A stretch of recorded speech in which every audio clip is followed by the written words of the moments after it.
Well, day 106. Give you a panoramic here. The clouds, thank you God for these clouds. It has made our first couple days in Kansas bearable, beautiful, and just exciting. It's amazing, not only the green colors that come out. I was actually told by several locals that this is some of the lushest weather, or the lushest greenery that Kansas has had in a long time. So these are just some beautiful horses that we're walking by. It's just so nice to be out in the country again. I had a interesting weekend. It was a great weekend. It was a great weekend in Kansas City. The people were amazing. Our connections were fantastic. You know, the weather was challenging, but the people we connected to were, just incredible. The Galmarini family that we stayed with Friday, Saturday, David Sprague from San Diego, Casey Bowen, Leah, the Carrie, people that we've connected to they're beautiful people, and that's what makes this trip so real and raw and good. I definitely noticed that the intensity of the city, the pace, the movement, I guess just the raw nature of urban living is, it's stressful. I think because on top of this walk, you know, I'm doing a lot of the event planning or the marketing, and you know, as much as I love Kiva, and as much as I love Kiva, and I love the organization that I'm talking to people about. I mean, that's so much of, you know, the fire behind some of this trip. But it's, you know, I'm definitely learning that, you know,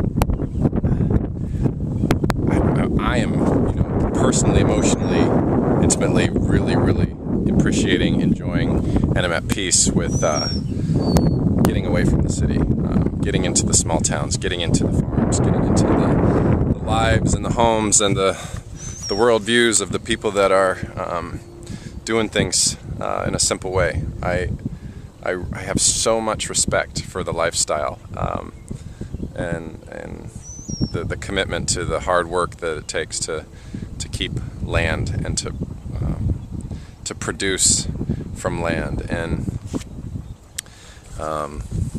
yeah, so I'm looking forward to Kansas. I can't wait to continue on. I've already made some cool connections in some of the small towns. I'm glad I chose to do the Historic 50 because it's leading me into some pretty cool areas.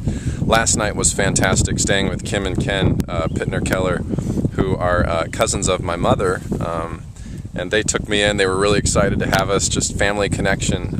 It's been a while since I've really connected with some family, and so it was wonderful.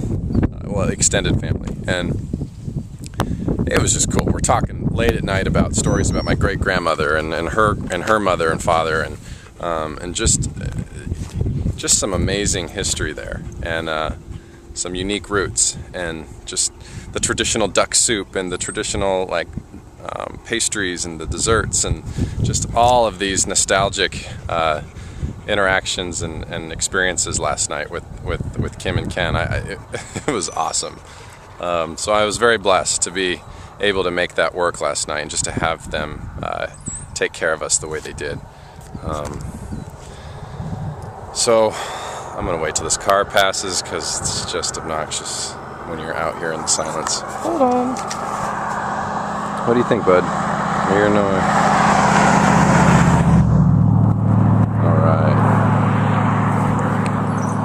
Look at that green and those clouds. I tell you, it's so nice to have that breeze.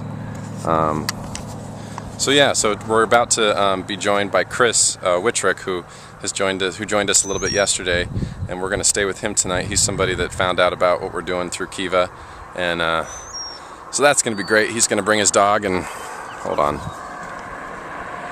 we've got another car. They don't want to battle the noise of the car, as you can see. Yeah, so we're looking forward to the quieter times in Kansas. You know, it is such an amazing. I was emailing a friend of mine, Mark, in Denver, just about some of the themes on this trip that are most important to me, and one of those being just the the quality time with God and with my faith and with just this walking conversation with a spiritual leading. I'm learning so much about priorities and what's important, and how much I think possessions can just tear us down to keep them and maintain them and build them and shine them, and our choices and the things that we give our time to and the things that we stress about, and there's so much here already. The people that we share our life with, the mountains and the trails and the farms and the grass and the trees. Like, I've never appreciated the shade of a tree so much in my life, and just to sit and enjoy it and to feel it and to touch the grass and the bark. And you're definitely daily connecting, reconnecting, and just interpersonally communicating with everything around you. It's just today I'm walking into Ottawa. I don't know what's ahead. I don't know what's down this road. My eyes are constantly taking in a new view, a new hill, a new home, a new animal, a new color and shade of green. There's so much good in this trip and what I'm experiencing, and I feel like it's as I was telling Mark in the email, I feel like it's a training manual for where I want, or what I want to push to be when I'm back and settled in Colorado. I really hope to be settled out there when I'm done with this. I recognize some patterns in my life that are good, and I feel called to them, and I feel passionate as hell about them. Just getting out and doing stuff like this and experiencing and throwing my life's direction into these different and unique paths to learn and process and eventually carry that into whatever I do professionally and or relationally. And so I really, with all that said, I'm really excited and committed to find stability and to settle the spirit in Colorado. I don't know what that's going to look like, but I'm looking forward to the next couple years where I'm more still and more and definitely on a just wherever I live and how I get around. I mean, it's amazing where now I'm walking so much. When I look at my map, or I look at my day, and if I've got 6 miles left, or it's like, oh, that's nothing. 8 miles, oh, that's nothing. Obviously when it's 15 or more, you're like, okay, just got to push through this. But my understanding of travel has just been dramatically shifted into a place of really appreciating a good walk, to get where I need to go, to get what I need to get or what I want to get, and just how much satisfaction comes from that journey to get there and then to journey it back. There's so much more that goes into wherever I'm going when you're traveling that way, and I really hope that I can carry that into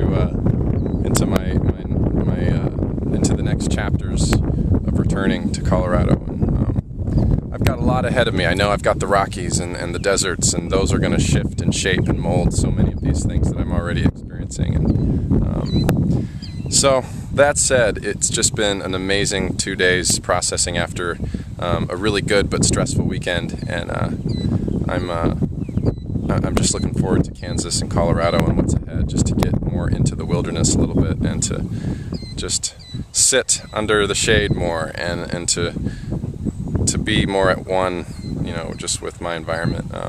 Obviously we're doing that now, but it's going to be intensified out there. So anyway, thank you for letting me rant on the side of the road here, and I will hopefully check in tomorrow. I've got a great friend coming to join me on Thursday. She's going to join me for 3 days, so that's going to be wonderful. We're having a really good time. Amazing interactions with people, backpack, Kiva, all things walking across the US. It's good stuff. And this dog is by far the best dog any man could have. Cheers!